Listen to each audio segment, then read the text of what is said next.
talk my shit. I got on dick, and she turned around and hit. And I done learned a lot of shit. I had her burn up her brain. I deserve her face. I deserve her. I deserve her. I'm like, how we do your motherfucking speaker? I can't do the Gita. I don't rock the Gita. What's up, guys? This your boy Mr. I240. I'm back with another episode today. This is the one I've been wanting to film all week long. I mean, all the subjects is good, but it's especially the main subject I really want to talk about is towards the end. Starting with my main man. This guy. Nigga, just go home. But we'll get to him. We'll get to him last. Because this is just a lot going on. It's like, bruh, why you just can't retire? But hey, most importantly, hey guys, I really missed y'all. Man, I told y'all I love doing this, man. I was at work, I was like, man, I can't wait to do this. I can't wait. Like, I was like, man, I love doing this. Now we at 172. We're getting closer to the 200 mark. Let's go, let's go, let's go. If you're new to the page, hit that subscribe button, that notification button. And you can come get some of this fresh content. And of course, most important, I can't be doing it without the main man above, Lord Jesus Christ, for giving me another day. Stuff like that. So, man, I already know this is going to be long, but I had to do my research and talk about stuff. So, my first subject is kind of like light work. It's debatable, but it's light work. So, we're going to go back. The subject is the title of the episode called Best Heel, and they got something to do with my first subject. Who's the better heel, MJF or Roman Reigns? Now, of course, both guys have been on the roller coaster for the past 2-3 years and made an impact into the wrestling culture, no doubt.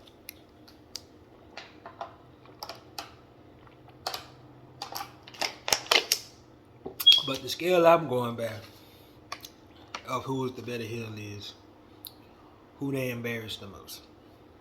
Was they really them true selves from the start, the impact, and stuff like that? So we're gonna start with MJF, who he embarrassed, dogged out, and made look like a fool. So of course, MJF made his best friend Cody Rhodes look like a fool, especially after Cody Rhodes had lost to Jericho. And he had betrayed on Cody Rhodes that night. But the moment I feel like he embarrassed Cody was when he whooped Cody like Kuta Kinte in Roots.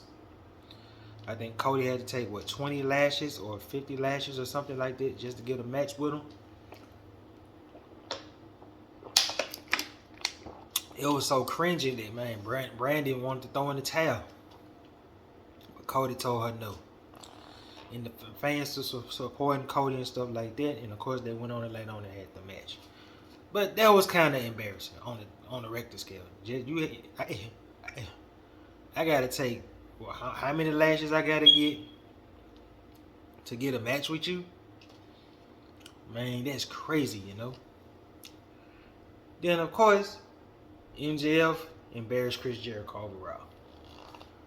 Jericho thought they was best friends, hanging out, going to Vegas together, singing duets and stuff like that. You know, Sammy Davis Jr. and got Frank Sinatra. Everything was supposed to be sweet. But then I think he went to later on to betray Jericho and to form his own group, The Pinnacle. And one of the main members who couldn't trust MJF from the start was the Pillar, Sammy Guevara. He even fooled Sammy. Then, of course, come on, man. The controversial comments he made about Brian Pillman Jr., father Brian Pillman. The controversial comments he made about Brian Pillman Jr., father, the late and great Brian Pillman. I ain't even got to get into that. I forgot what you said about it, but it was embarrassing. He made Brian Pillman look like a fool, and that feud had flopped, and MJF went on to move on to bigger and better things. Then of course, he threw a drink on a little kid. You don't get no hellish than that. No improv, no plan, no communication. He just grabbed a tequila drink and threw it on a little kid. Had the boy crying and all that. And Tony Khan had to get the boy tickets to the next show. It clearly shows you that this is just really who he is. He has no chill, no censor. I mean, this is the same guy that called himself the devil. You saw the press conference. Then, of course, he embarrassed Liv Morgan. Claimed they knew each other from high school, and she gave him that fat cap. Not the cap kids be talking about. We talking about the cap back in my day. She gave him that blowjob, that slob on my knob, that top, that throat. You know the rest. Then, of course, he embarrassed CM Punk from the start. Well, they both kind of embarrassed each other, but I think in some of the promos, he was getting the best of Punk.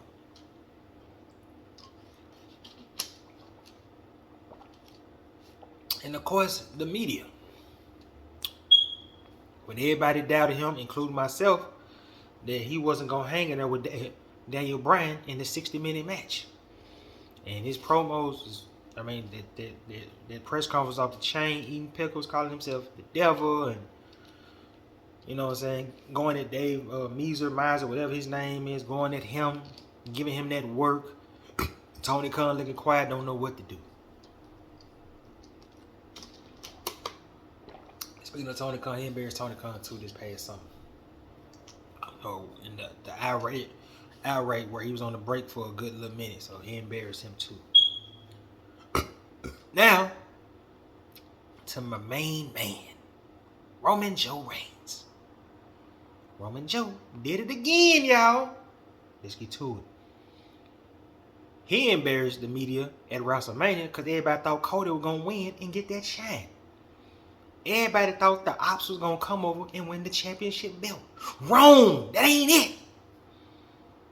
Mighty Joe Reigns did what he had to do. Thanks to Solo with the spike. Wow. Then he came to the press conference like, oh, y'all looking like idiots right now. They even asked him about how did he feel about the UFC WWE merger. He said, well, I was too busy smashing your favorite. Which he was about Cody.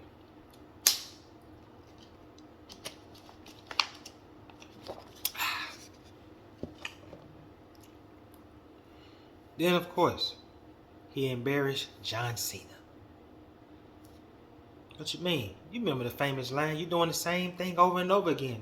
It's like you're a missionary. Like this, you know the comment he said about Nikki Bella? Come on now. Whew. I'm like, yeah, you know. It was the same stuff, but hey. What you gonna do? It's Tribal Chief. Then, of course, man, he embarrassed Jey Uso.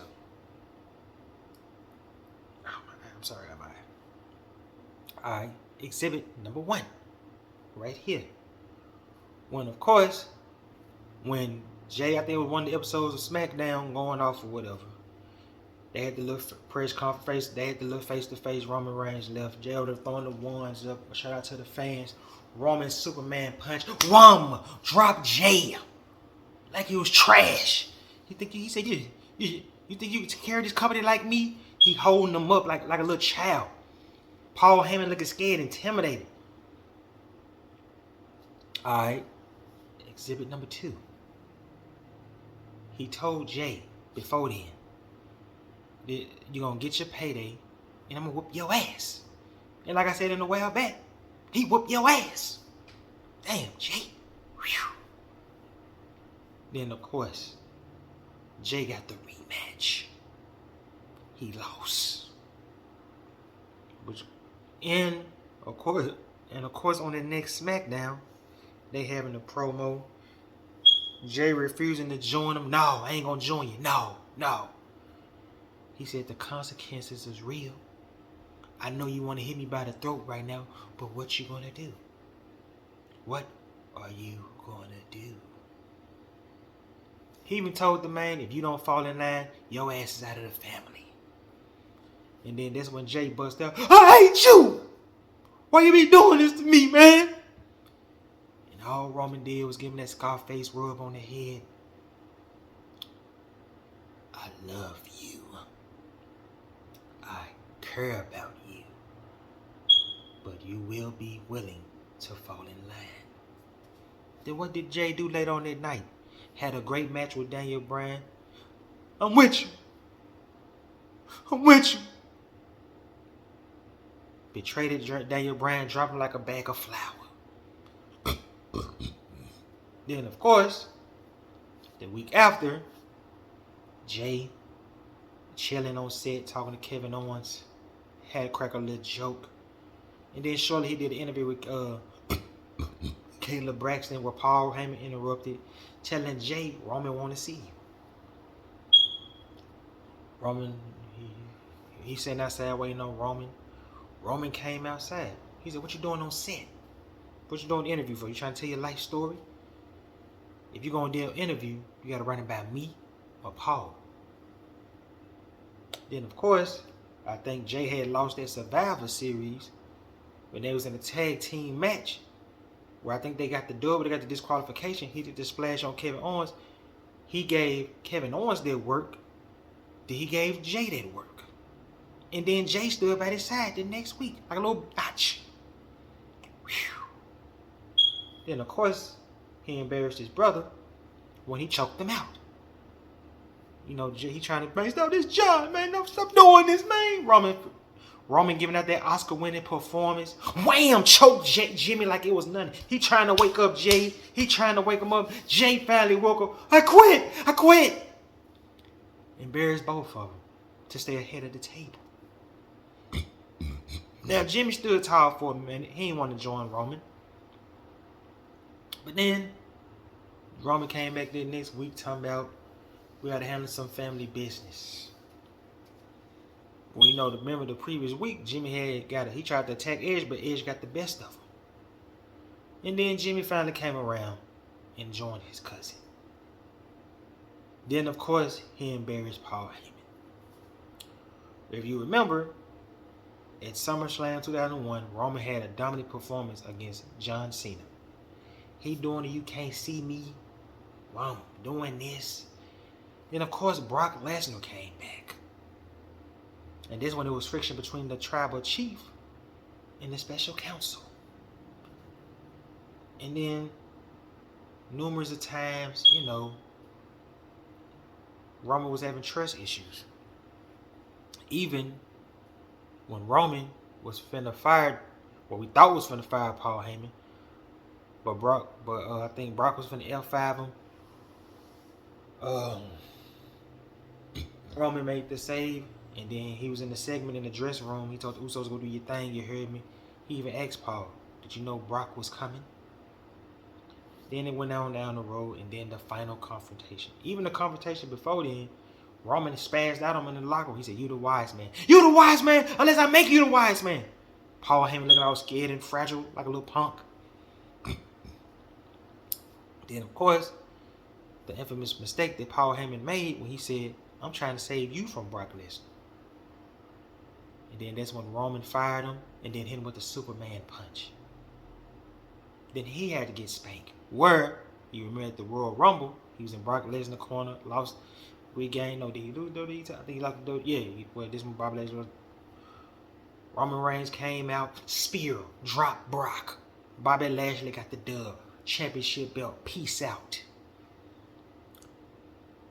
Then Paul Heyman was right back on his side, like nothing ever happened.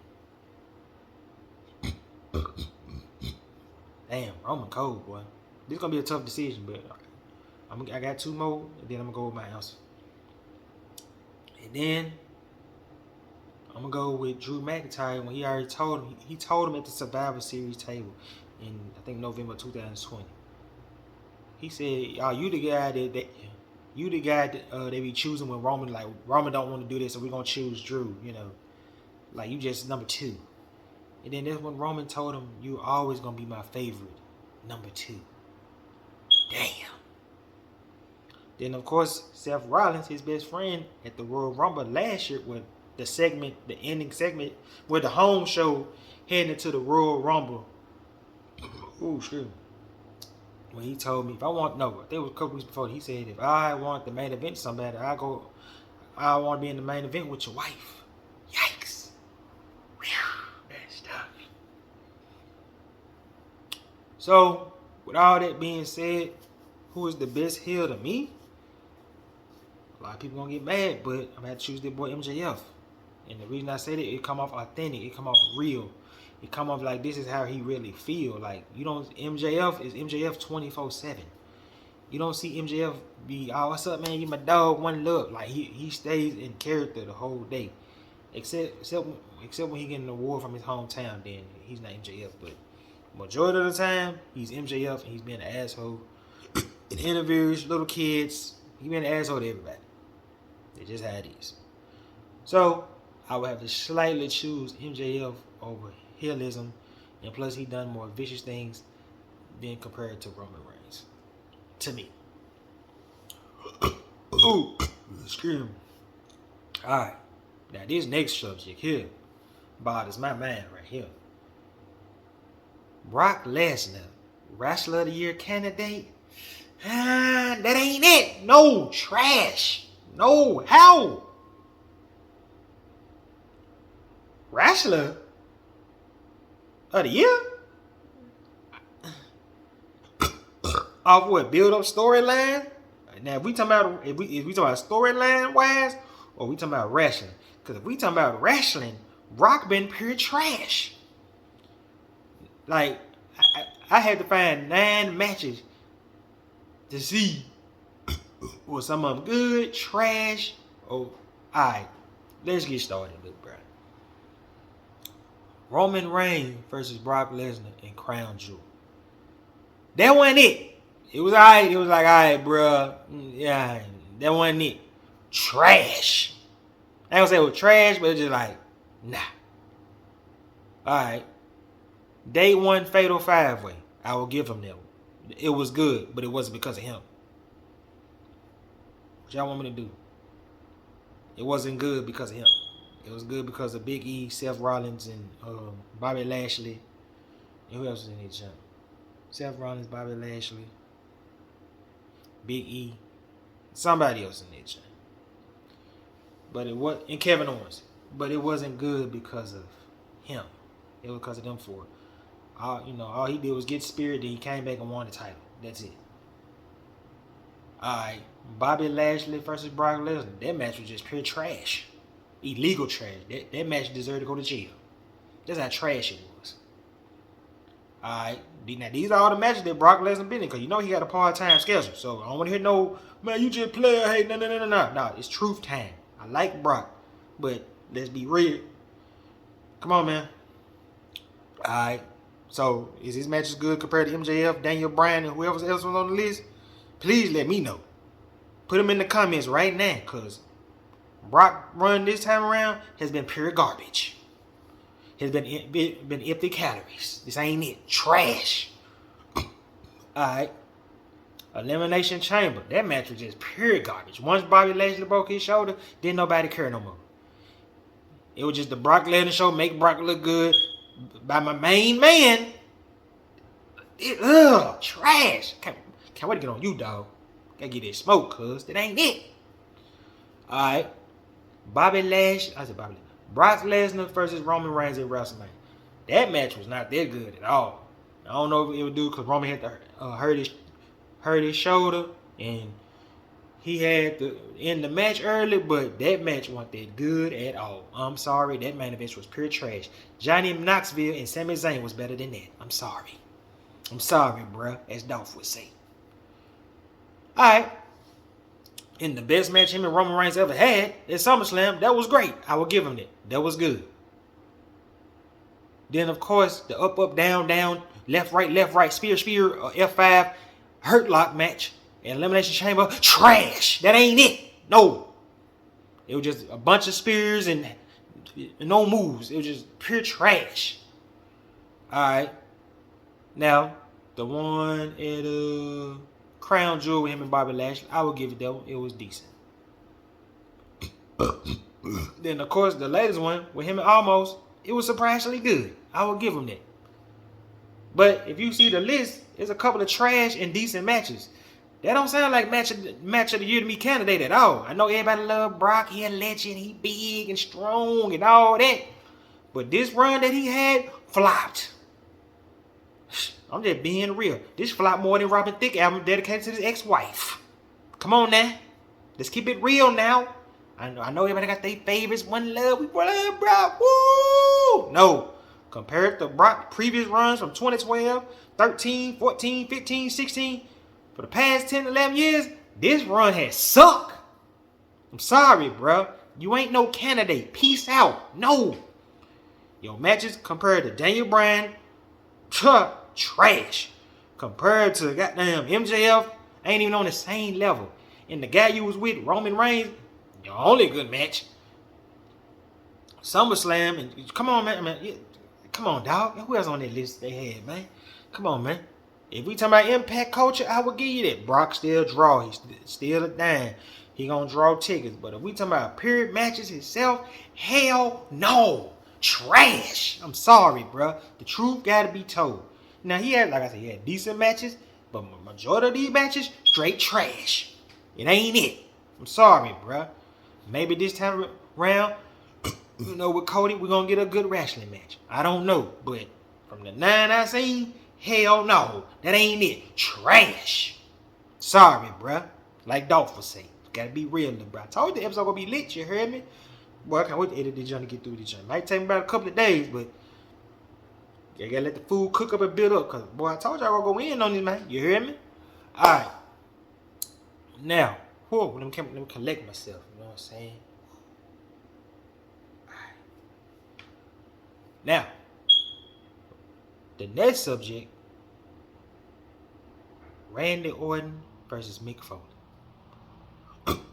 Stuff like this was bound to happen.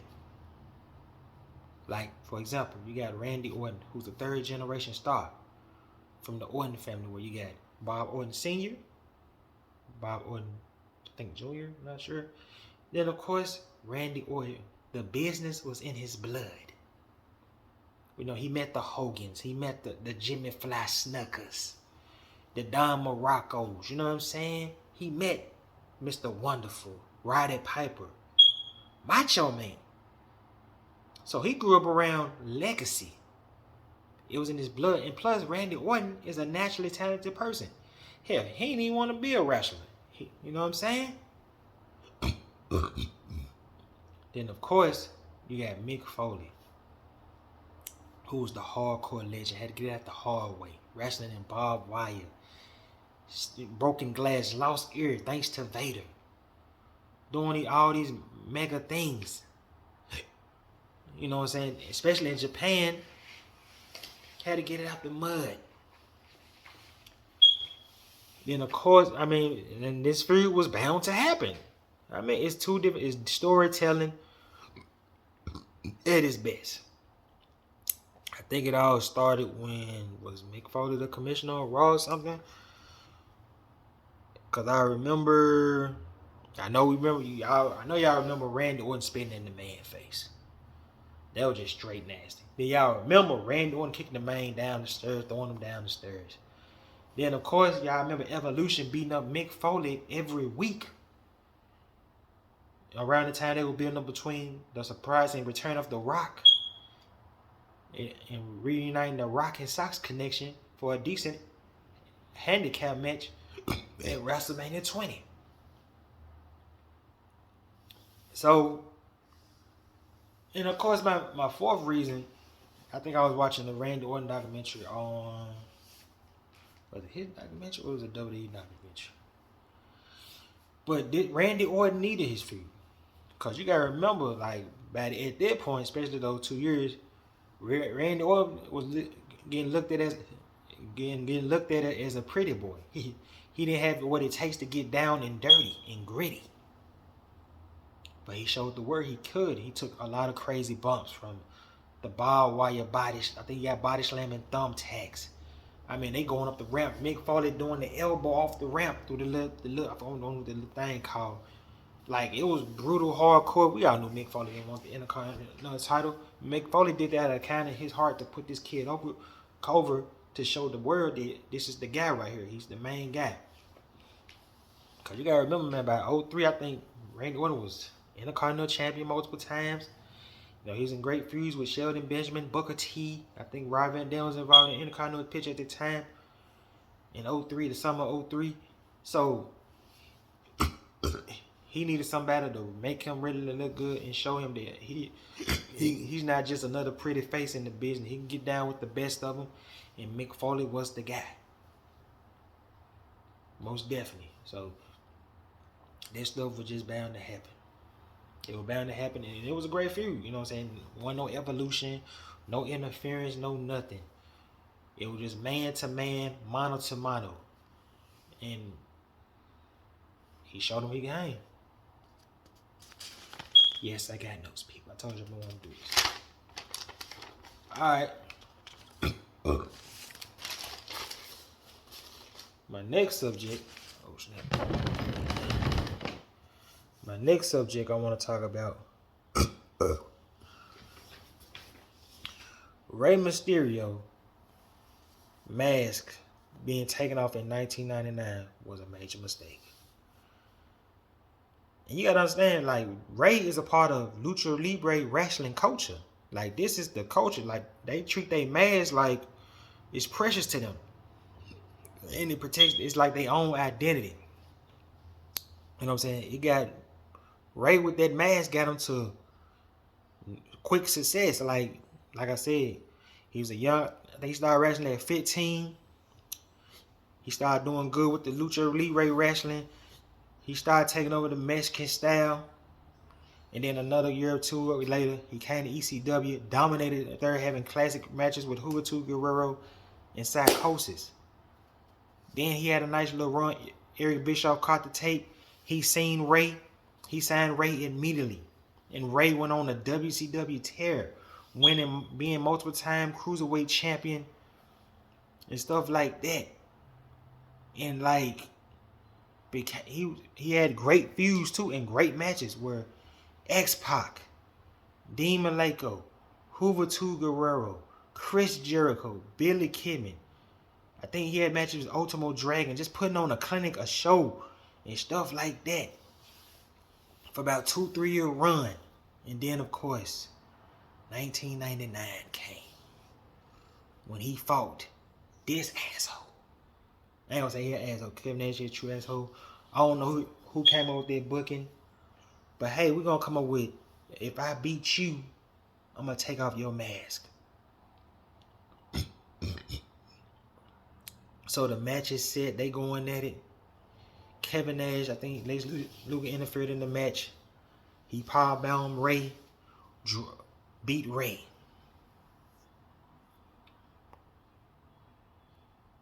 You know, it wasn't even the fact that he beat it Rey. And of course, Rey had his main man that was always with him, Coleman, take off the mask. It's what they did to Rey. That was a terrible mistake. And it made Rey look bad. But Rey persevered after that. But they was laughing at Rey, saying he a joke. Think he like a 15-year-old boy saying he ugly. Put your mask back on. That wasn't cool, bruh. It's like, damn, bruh. Y'all already disrespected the main culture just to enhance your ego.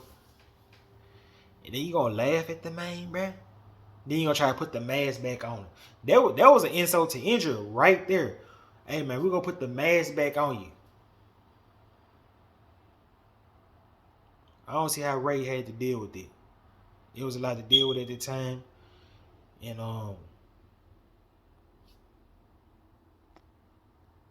it was a lot that, I don't see how Rey dealt with it. You know what I'm saying? My bad, it was somebody called.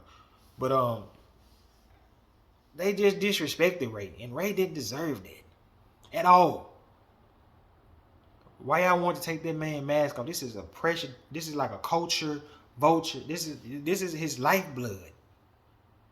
Like, you can tell when Eddie Guerrero talk about he had to take off his mask. Andrade, Santos, all these guys, they cherish that mask. Like Rey Fenix, all that, like y'all disrespecting Lucha. Laughing at Rey took off his mask, y'all was really laughing at Lucha Libre wrestling. Y'all was laughing at Mexican wrestling right there. I'm sorry, bro. But Ray went on to have a nice little career. And of course, he bounced back in WWE with the mask and went on tremendous success.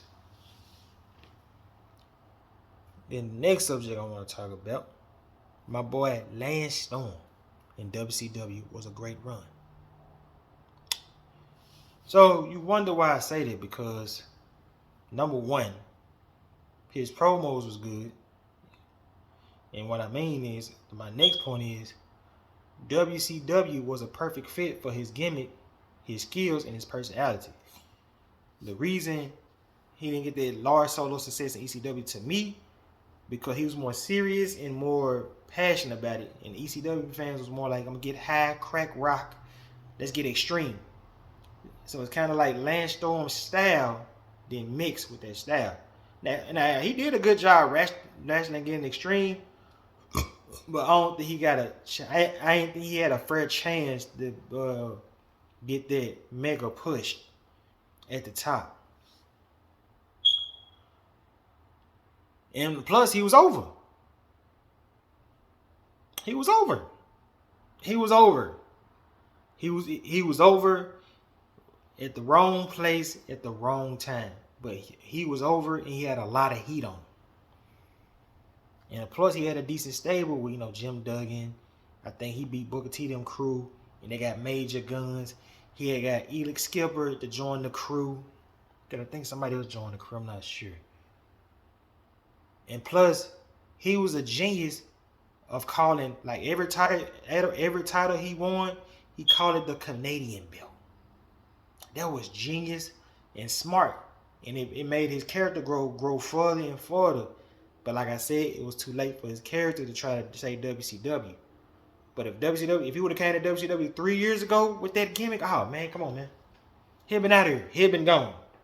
Hell, we could have seen Lance Storm versus Bret Hart, or Lance Storm versus Booker T early, or Lance Storm versus Sting, or Lance Storm versus Ric Flair. If he would have did that 3 years prior to that, and they would have pushed him over, I think WCW would probably be still in business. I'm gonna be real with you. I ain't saying it been the main point. I can't wait to get to the episode, the faces of WCW, of who could have led them to 2000, or we could have saw a decent match between him and Goldberg. Then I think he had a memorable run. Well, Lieutenant Loco, I think Lieutenant Loco was the Cruiserweight champion, and he took the belt, and it became the Canadian belt. He had great matches with Booker T, Juventud Guerrero, Billy Kidman. Now, you'll think after that mega push, mega run, ooh, my boy finna succeed to the next level. That boy went to WWE. That boy got disrespected many times. He wasn't involved in no major storylines, no major feuds, no nothing. Even an Invasion. Name a storyline in the Invasion where Lance Storm's involved. I'll be quiet. Exactly. My point, he wasn't. Then, of course, he stayed about another year or two. And then the infamous disrespectful Stone Cold promo. When Stone Cold laid down with this pillow, talking about, you're boring me, I'm going to sleep. And then shortly after that, we ain't see Lance Storm on the big scenes no more. But Lance Storm need to get his respect, his shine. He's a very talented guy. So what? He wasn't the best talker. Brett wasn't either. Brian ain't either. Randy wasn't decent. Everybody can't be like John Cena and CM Punk or The Rock or Stone Cold. Everybody can't grab the mic. I'm sorry. But his credentials, his portfolio, Lance Storm is one of the greatest wrestlers that people don't even talk about to this day. For real.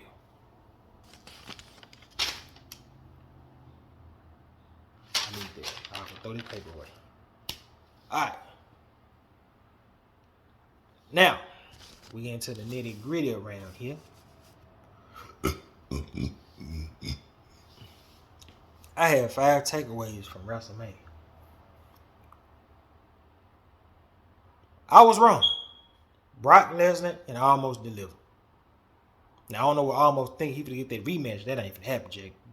Brock Lesnar don't do rematches with black men. Ask Big E. Ask Kofi Kingston. He know. Then, of course, Bianca Belair and Asuka was a great match. Especially with Bianca coming out with the kids and the little girl that did the little leg trick. She had lost her mama. And she was doing her thing out there like it didn't faze her or nothing. And she shining like a beautiful little black sister, little black queen out here.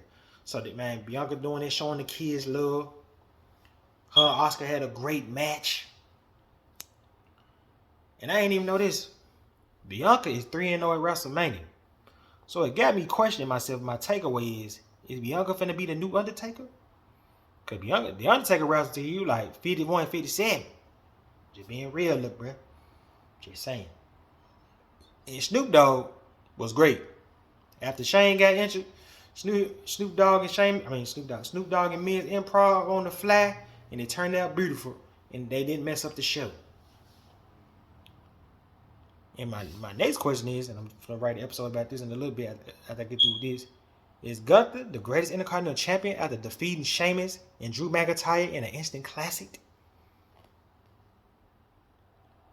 And last but not least, my main man, Roman Joe Reigns, beat it Cody Rhodes.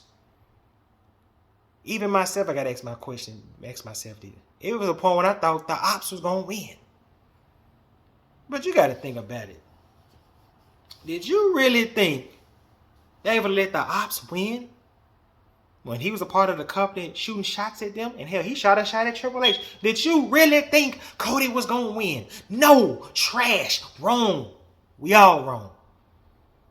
There was no way in hell that Cody was gonna win. Because I told my homeboy, if Cody would have won, WWE would have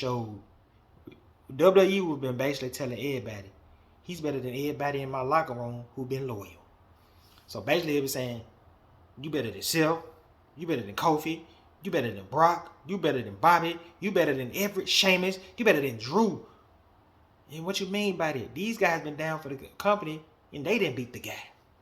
But for this guy who recently just came back not that long ago, he getting all the shine, all the flowers, all the praises, winning Royal Rumbles, and he win the belt? Oh, hell no. Straight trash. At first I was mad, man, why Cody didn't win? Then it made sense.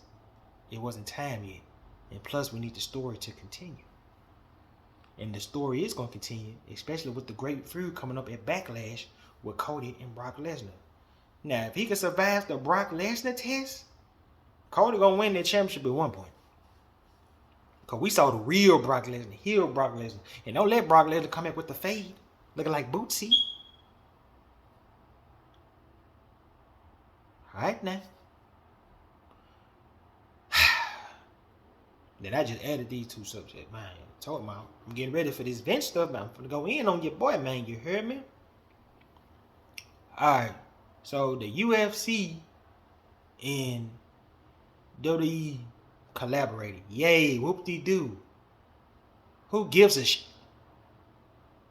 It's like, what's next? You gonna give me Holly Holm and Ronda Rousey so she can redeem herself in a fake fight like Brock Lesnar did with Cain Velasquez just to make Brock look good? Get the f out of here, man. I'm still mad that Kofi lost for that piece of trash UFC match. What's next? You gonna give me DC versus Bobby Lashley? Then of course you already got Roman Reigns and Conor McGregor going back and forth. What's next? You gonna give me Conor McGregor versus Roman Reigns? Hell, you might as well give me Michael Bisping versus Pete Dunne. Man, this is trash, bro. This is more trash like Brock Lesnar versus Cain Velasquez. Trash. Like, come on, bruh. And I'll forget my main subject in a minute. And the only reason Vince doing this because, see, the thing is, it sounds good. But I don't think Vince's intentions are good. What you mean by that? Vince, I feel like did this out of spite so he can get back in control. You gotta understand, WWE is his baby, his blood, and everything. And Vince was gonna be willing to do anything to get it back. Vince didn't sell this because he wanted to make the company better. Vince sold this out of spite and pettiness. It's time to move on, bro. Sometimes your children gotta grow up and spread their wings.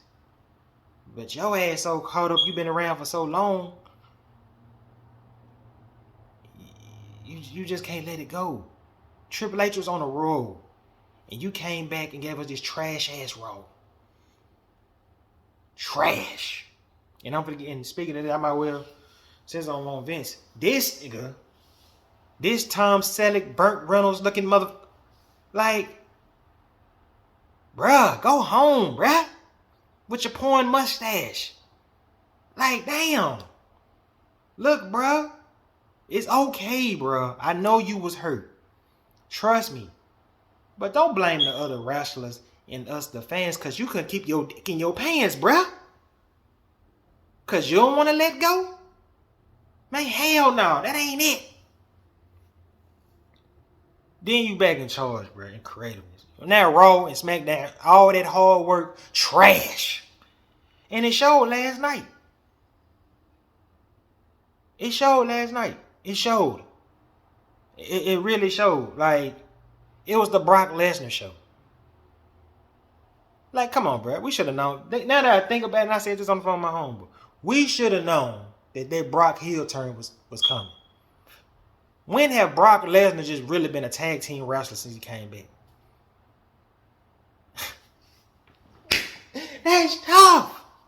Good segment, don't get me wrong, but the rest of the show was straight trash, garbage. Just like your mustache, you dirty mother... Boy, woo! I told y'all getting that ass. Come on, man. I get it. This is baby. Like my boy Sir Wilkins said from the Jobber to the Park, this is his baby. But it's like, bruh, your children gotta grow up, bruh. You 77 years old, 79. Man, let that shit go, man. For real, you heard me? Then, like I just said, you sold the WWE out of spite because you was butthurt. That's just who you is. You a butthurt ass motherfucker. Let's just call it for what it is. Do I gotta name a prime example how you butthurt? Alright, I got a prime example. You was butthurt when Christian left you in 2005 to go to Impact. Christian went to Impact, took him through the roof. Hell, they were trying, I think they were competing with you, and if they not better than you at the time, in the ratings. And what did you do to Christian Cage? Oh, you better get that big push. You fed him to Jack Swagger and gave him that lunch plate ass belt. Why? Because you was butthurt. Bruh, don't get mad at another company for knowing how to treat talent that you didn't appreciate. What? God damn. Then Raw was so trash. Only thing that was good was Brock Lesnar. It wasn't no Bayley there. Becky Lynch looking pissed. You cut Seth Rollins' segment out. All he did was what Chris Jericho. All he did was laugh and peace out.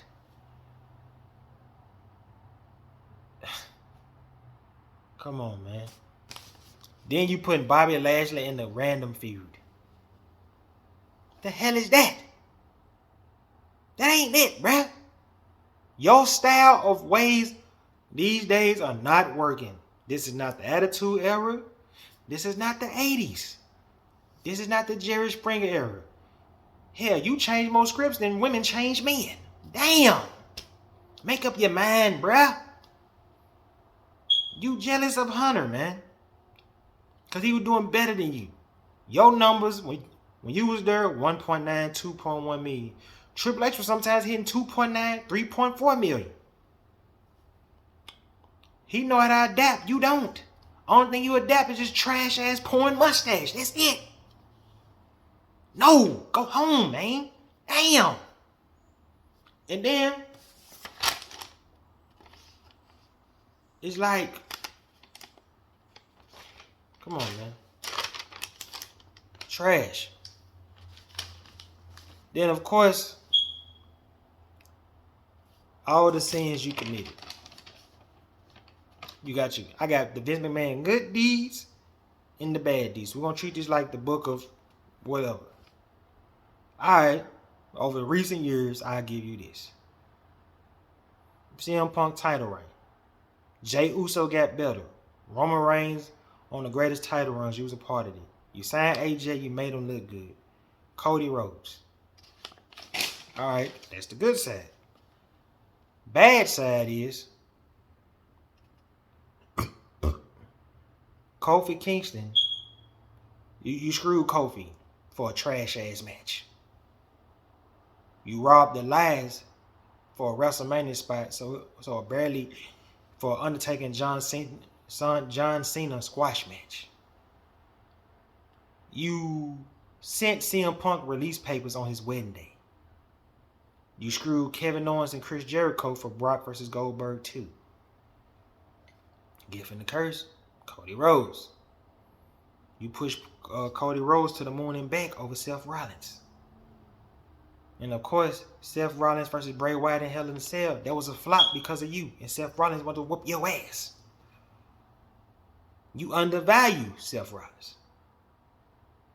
You bullied Titus O'Neil. You messed up Batista return in 2014 when Batista wanted to be a heel. And Batista had the right to quit. And you killed Bray Wyatt pushing so many ways. I'd be all day. You killed Matt Hardy push before he even started when he was walking mad.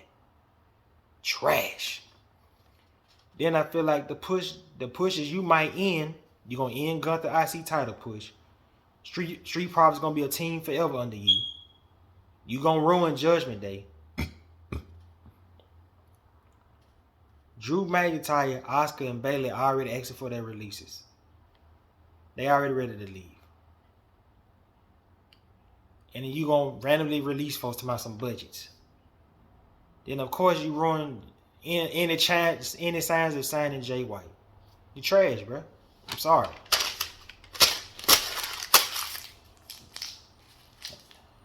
And I can't forget my last two subjects. Alright. Wait, my last two, yeah. In my last two, it's time for Bobby Roode to go back to the It Factor. Many reasons why, because it was genius. He was a complete asshole. It was the selfish generation. He didn't even care. You know what I mean? He did betray his best friend after his best friend James Storm won the championship from Kurt Angle. Using the bottle cracked his skull. I mean, he spit in Dixie Carter's face. And then most importantly, it was the selfish generation. And then with that success, he was TNA World Champion for 256 days. His opponents were James Storm, Sting, AJ Styles, Jeff Hardy, Bully Ray, Rob Van Dam. So he achieved some milestones to achieve greatness. And then what's so funny, he carried it to the WWE, rebuilt himself, and became the glorious one. It just show you how cold my boy is. In the last subject, I got the subjects mixed up, but I had to get that bench stuff out the way. And I'm glad I kind of did. Braun Breaker versus Melo was a great match. It was a great build-up because they came in the same class together. And so this feud was always bound to happen. And most importantly, there was the cornerstones of NXT 2.0. Where, of course, you had Braun Breaker had his great feud with Tommaso Ciampa. And then you had Carmelo beating Swerve for the North American title to achieve his greatness. And they both won numerous of championships. And they come from different struggles. Where you had Carmelo, who came up on the independent scene, getting out the mud. And of course, you had Braun Breaker coming from the Steiner family, rich in his blood. So he was just a natural athlete. And plus, he played football. And then this feud kind of remind me how they built it up between Cena and Lashley in 2007. I know there's a big comparison, but if you know how they built Cena versus Lashley, you'll know what I'm talking about. And now, I feel like now, the last but not least, they did a double turn where I think, of course, with my bad, Melo won the match first. You know, he took his head up the crown, he took his crown, they dapped up, and now, yesterday, Braun Breaker became heel. So we're going to see where this feud go. But hey, y'all, this is it for this episode. I love y'all. I'm out. Peace. Just let me talk my shit. I got all